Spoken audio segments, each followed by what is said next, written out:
Kenapa saham Pak Prayogo disebut gorengan, padahal labanya rekor? Ada satu orang di Indonesia yang pabriknya jalan terus. Labanya nyentuh rekor sepanjang sejarah. Asetnya kelas dunia beneran. Tapi sahamnya banyak yang nyebut gorengan. Dan harganya anjlok sampai 80% dari pucuk. Beliau adalah Pak Prayogo Pangestu. Menurut saya, beliau itu industrialis paling jago yang Indonesia punya sekarang. Masalahnya bukan di bisnisnya. Masalahnya ada di satu mekanisme pasar yang hampir gak ada yang jelasin ke kalian yang bener. Udah banyak yang bahas kenapa sahamnya jatuh. Penjelasan apa yang terjadi itu udah di mana-mana. Dan sebagian besar bener. Tapi ada beberapa pertanyaan yang jarang banget dijawab tuntas. Kita akan kupas satu-satu hari ini. Pertanyaan yang muter terus di kepala retail. Beneran monopoli gak sih? Kenapa harganya jebol terus? Sekarang ini murah atau jebakan yang belum selesai? Dan yang paling penting, gimana caranya nge-screen pola kayak gini biar gak kejebak lagi di saham berikutnya? Itu yang kita bedah hari ini. Kenapa saham yang labanya rekor bisa dibilang gorengan dan anjlok 80%? Dan apa pelajarannya buat kita para retail? Sebelum kita mulai, disclaimer dulu. Ini bukan rekomendasi beli atau jual. Saya bedah pola publik dari data IDX dan laporan keuangan. Keputusan investasi tanggung jawab kalian sendiri. Yang pertama, kita kenalan dulu sama bisnisnya. Karena kalau kalian cuma lihat harga sahamnya, banyak retail yang bilang ini scam. Padahal sebaliknya, kerajaan bisnis Pak Prayogo itu ada 3 kaki utama. Yang pertama, petrokimia, lewat Chandra Asri, kodenya TPIA. Ini perusahaan yang bikin bahan dasar plastik. Bahan dasar yang kita pakai sehari-hari di hampir semua barang yang kita pakai. Selama hampir 30 tahun, Chandra Asri itu satu-satunya yang punya nafta cracker di Indonesia.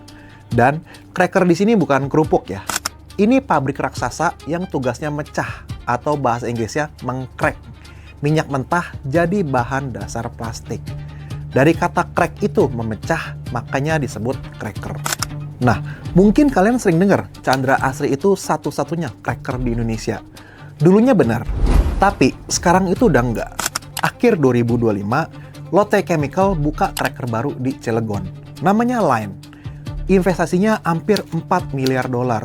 Jadi sekarang Indonesia punya 2. Tapi catat ya, punya Pak Prayogo tetap yang paling tua, paling gede, dan udah jalan puluhan tahun. Jadi satu-satunya itu udah lewat. Tapi yang terbesar masih beliau. Yang kedua, sektor energi. Lewat Barito Renewables. Kodenya Brand.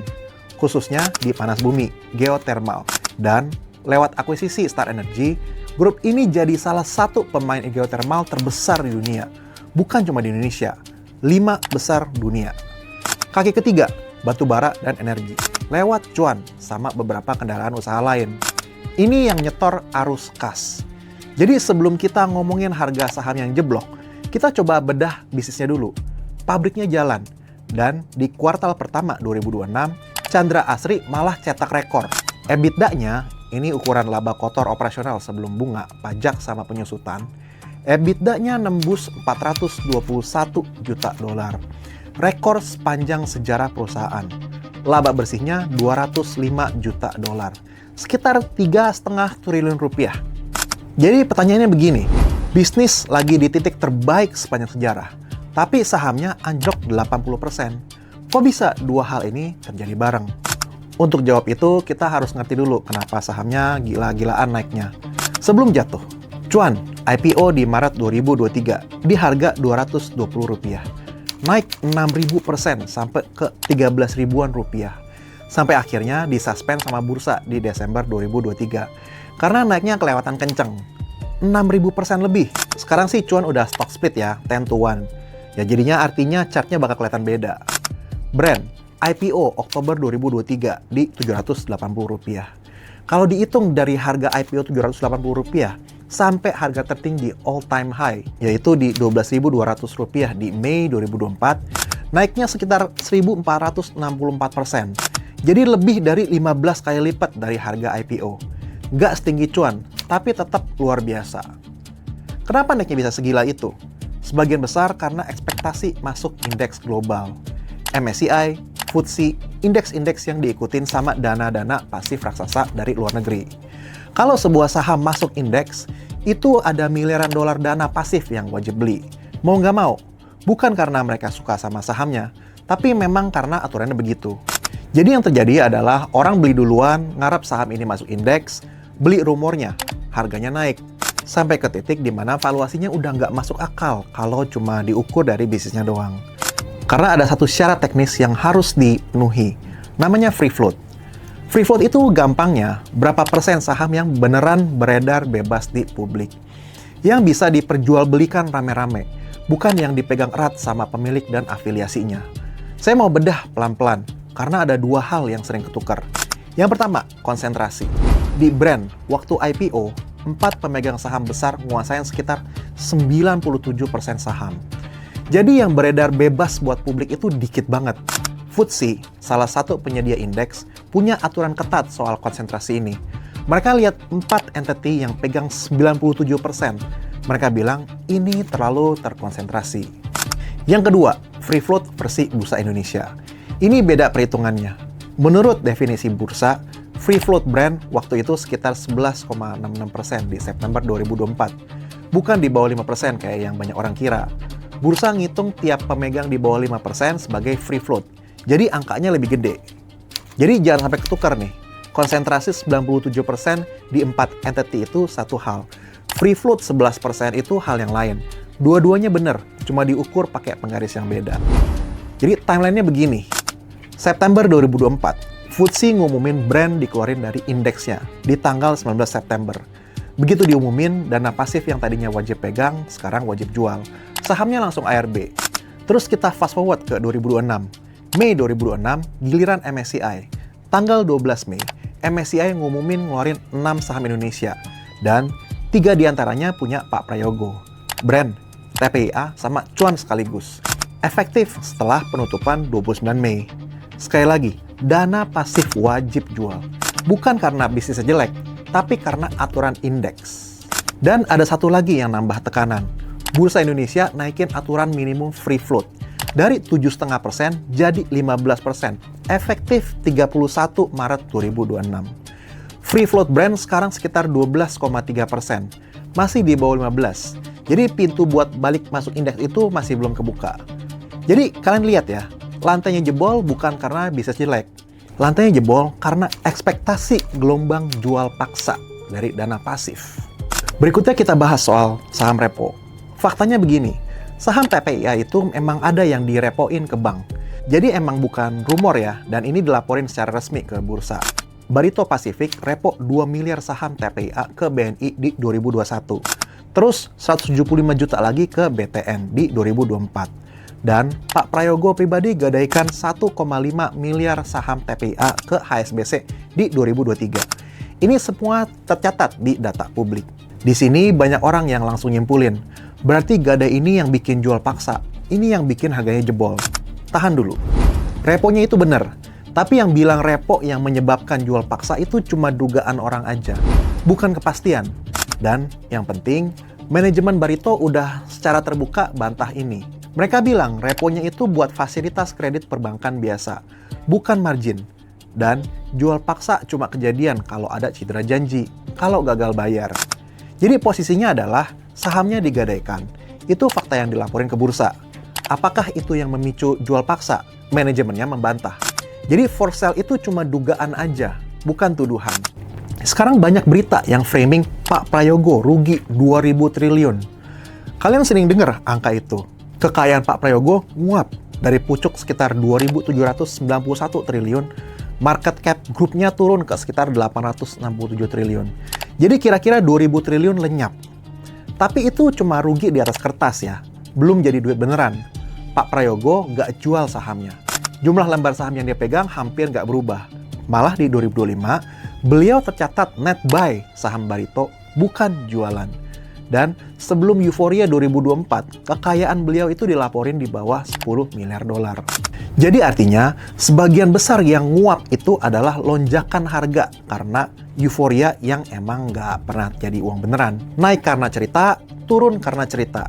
Kekayaan dia di atas kertas turun kira-kira separuh. Itu cara baca yang lebih jujur. Bukan 2.000 triliun uang real yang hilang. Terus siapa yang beneran rugi? Bukan Pak Prayogo, Yang beneran rugi itu retail dan orang-orang yang beli di pucuk.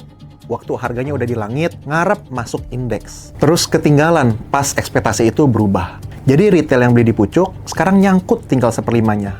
Pabriknya masih jalan, tapi duitnya retail udah ketahan di situ. Itu yang rugi beneran. Jadi sekarang sahamnya Pak PP itu murah atau jebakan? Buat kita jawab itu, perlu kita zoom out dulu untuk mencari akar pros and cons-nya. Cons-nya adalah free float-nya masih di bawah 15%. Selama masih belum tembus 15, pintu balik masuk indeks masih ketutup. Jadi gak ada gelombang pembeli pasif yang datang. Masih banyak orang yang nyangkut yang pengen keluar. Dan yang paling penting, belum ada pembeli natural yang gede. Kalau pasifannya udah keluar dan retail masih trauma, siapa yang nyerap? Sejauh ini, dugaan saya adalah beliau masih ngejagain harganya sendiri. Prosnya adalah bisnis beliau itu beneran ada dan berada di titik terbaik. Earnings EBITDA-nya cetak rekor $421 juta. Asetnya nyata. Geothermal top 5 terbesar di dunia. Cracker terbesar di Indonesia. Kalau free float-nya naik ke 15%, mereka bisa memenuhi syarat buat dipertimbangin balik ke indeks. Itu pasti bakal balikin demand dari passive fund. Ini bukan ajakan beli atau jual ya. Ini adalah mindset. Cara mikir yang bisa kalian pakai di saham apapun, di harga berapapun. Jadi kesimpulannya, kita bisa ngikutin 3 screen sederhana, supaya kita nggak ngikutin saham gorengan berikutnya dengan mata yang tertutup. Yang pertama, cek free float-nya. Kalau di aplikasi Stockbit, bisa ke halaman Key Stats ya. Kita bisa lihat di sini, kalau yang beredar itu dikit banget, dan segelintir tangan pegang mayoritas, sadar dari awal. Ini saham yang gampang banget digoyang. Naiknya gampang, turun juga gampang. Tergantung bandarnya. Yang kedua, waspada sama rumor masuk indeks. Kalau sebuah saham naik kenceng dan alasan utamanya itu cuma mau masuk MSCI atau mau masuk indeks A, itu belinya rumor. Dan pola beli rumor itu kejam ya. Yang masuk duluan itu untung. Yang masuk belakangan pas rame jadi yang nyangkut. Hati-hati kalau masuknya telat. Yang ketiga, kita bisa hitung average buy-nya bandar buat dapat floor price. Tapi itu juga hanya probability. Contohnya, di sini kita bisa lihat OD nembak 955 miliar di harga 3.300 tanggal 29 Mei 2026. HK hampir 1T dalam 1 hari. Yang jualan RX, broker asing.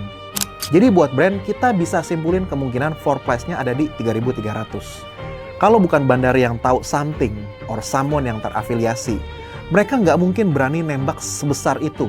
Harusnya mereka bakal ngejagain harganya. 3 itu aja. Free float, pola harga indeks, dan average bandar sebagai lantai. Bukan rumus ajaib, tapi cukup buat bikin kita semuanya mikir 2 kali dan analisa yang benar. Jadi saya bedah ini bukan supaya kalian besok buru-buru beli atau jual sahamnya Pak Prayogo ya. Kita bedah ini biar nanti kalau ada saham yang baru naik gila-gilaan karena cerita masuk indeks, kalian paham apa yang lagi kalian lihat. Biar kalian punya cara mikir sendiri. Bukan cuma ikut sentimen hype sosmed yang berubah terus. Dari semua itu, kita bisa ringkas jadi 3 hal. Yang pertama, laba rekor dan harga saham anjlok itu bisa kejadian bareng. Karena harga saham digerakin sama supply and demand, plus aturan indeks. Bukan cuma sama bagus enggaknya bisnis. Pak Prayogo bukan penipu, bisnisnya juara. Yang anjlok itu lonjakan harga karena euforia. Ditambah ekspektasi negatif dari indeks. Yang kedua, bedain free float sama konsentrasi pemegang saham. Dan hargai aturan indeks. 4 entity yang pegang 97% itu konsentrasi. Free float 11% itu hal lain. MSCI sama FTSE bukan penjahat. Mereka cuma jalanin aturannya. Yang kena dampak itu retail yang nggak ngerti mekanismenya. Yang ketiga, yang beneran kehilangan uang bukan yang punya bisnisnya, tapi yang beli ceritanya di harga pucuk. Kekayaan Pak Prayogo turun di atas kertas. Duit retail yang nyangkut. Pak Prayogo sih hebat banget. Nembak 955M di bottom, dapat harga 3.300. Menurut kalian, dari 3 ini, mana yang paling kena buat kalian? Atau ada yang saya kelewat? Komen di bawah, saya baca semua. Saya Mark Hartono, sampai jumpa di video berikutnya.